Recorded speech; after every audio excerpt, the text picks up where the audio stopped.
So these people that are constantly throwing the word metaverse around, I feel like are using it more as a buzzword. As somebody that has over 3,000 hours in VR in total, I would say that these current developments, or what they're claiming to be the metaverse, are more like just VR social spaces.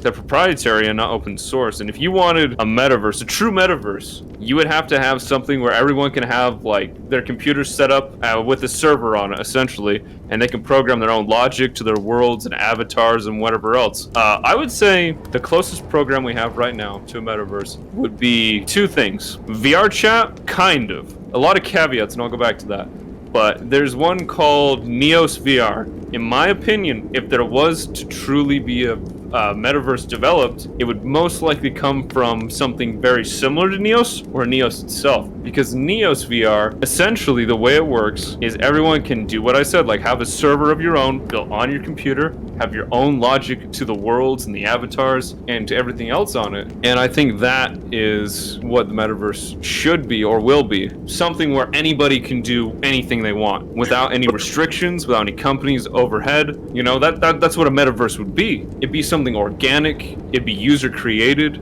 You know, people be adding and taking away from it constantly.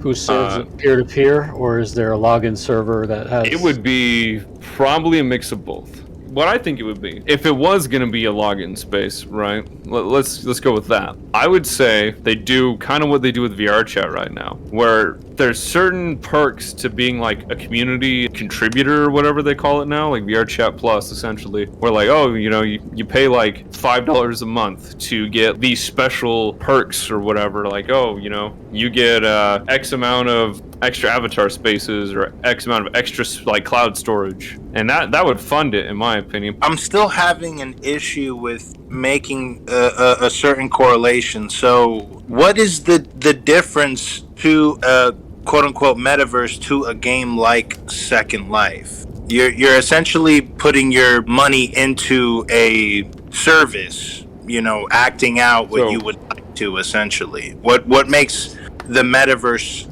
that next step? So the difference between the metaverse and something like Second Life or even VR chat or this bullshit that Zuckerberg's coming up with right now is that the metaverse, in my opinion, would be open source. Anyone can use it, anyone can develop for it, and anyone can, well, use it from essentially not any device, but from most devices. These metaverses are more along the lines of like a social video game, which is fine. I mean, technically the metaverse would be a video game. They're more like social spaces, and they're trying to get you to pay for stupid shit on it. You know, like, oh, you want like this avatar?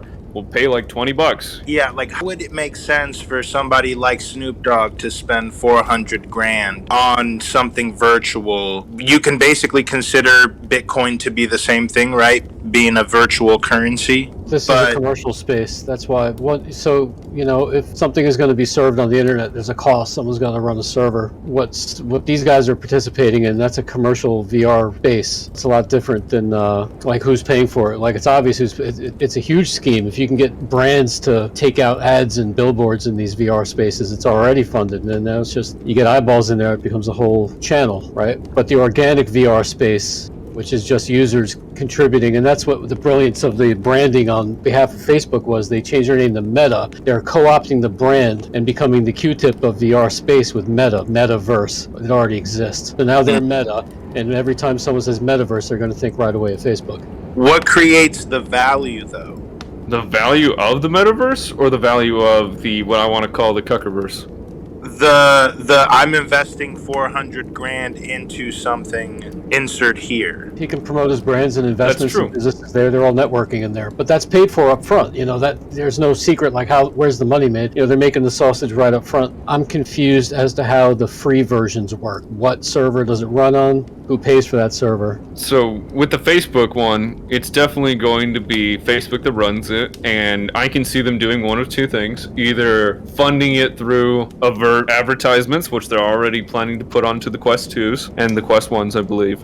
Well, yeah, obviously those. I'm talking about the free ones, you know, the one where everyone collaborates. A true metaverse, where it's collaborative and open source and all the criteria are met. Who the hell's paying for it? How does it run? Or, well, let me rephrase that. not no one, but the way it would most likely run is people would pay for servers out of their own pocket, and it would be funded through community support, most likely. That's what I can see. There are already video games that are very old. Like if we look at like Star Wars Battlefront 2, still has servers up. It'd be that whole concept. It'd be the community that runs it. As far as dedicated servers go, I know plenty of services that will support and even provide, dedicated servers for whatever you want. I mean, hell, Amazon does it. That's one company, for example, and you can pay for your own servers. Yeah, but if lots of people are running their own servers, isn't that very disjointed? How does everyone get the same experience? It would be disjointed, and I think that's the truth about the metaverse, and I think that would be the beauty of it, is it would be, perhaps it would have, like, for example, like, let's go back to VR chat. VR chat has very specific controls, has a very specific way it's designed and the way it works when you go from world to world, but each world is unique. See, with the metaverse, you wouldn't need necessarily a Steam. You would have...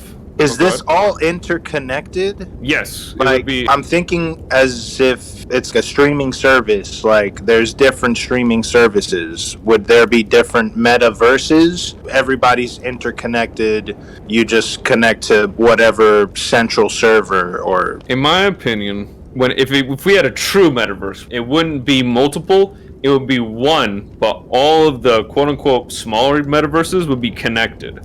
And that's essentially what would create the metaverse, is all these small little programs or whatever, or these small social spaces all interconnected to where anyone can join from essentially anything. Because if we look at, for example, VR chat, I'm going to go back to that. You can join, for example, PC players using a Quest, which Quest is essentially a glorified phone. So you could design it to where if you have a phone, you can join like VR users or Xbox users or PlayStation users or whatever else. This kind of stuff's already been around for, what, like a few years now?